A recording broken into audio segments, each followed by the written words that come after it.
હિમજા માતાજીના મંદિર ખાતે વર્ષોથી 14 પૂનમ અને એકમ એમ 3 દિવસનો લોકમેળો ભરાય છે, જ્યાં લોકમેળાના આજે અંતિમ દિવસે ભક્તોની ભીડ સાથે શોભાયાત્રા નીકળી હતી।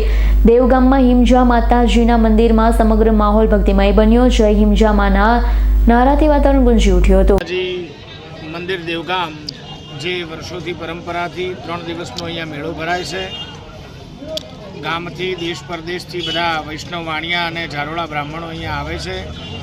14ના દિવસે બ્રાહ્મણોનું હવન થાય, પૂનમના દિવસે વણિકોનો વાણિયાઓનું હવન થાય અને એકમના દિવસે એટલે આજે સમગ્ર ગામની અંદર માતાજીની શોભાયાત્રા નીકળે છે અને જેની અંદર ઝારોળા વણિક, ઝારોળા બ્રાહ્મણ અને સમસ્ત ગામના બધા જ ભક્તો જોડાય છે અને હર્ષ ઉલ્લાસભેર આ મેળો, આ પાટોત્સવ વર્ષોની પરંપરા, પ્રાચીન પરંપરાથી ઉજવાય છે અને મા હિમજાની સૌના ઉપર કૃપા બની રહે છે અને એની કૃપાથી આજે ગ્રામજનો અને એના બધા જ સંતાનો ખૂબ સુખી થયા છે।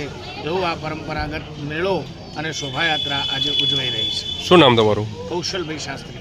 ભરત સથવારાનો રિપોર્ટ, S9 ન્યૂઝ, પાટણ। અમારી તમામ માહિતીથી અપડેટ રહેવા માટે જોડાયેલા રહો S9 ન્યૂઝ સાથે।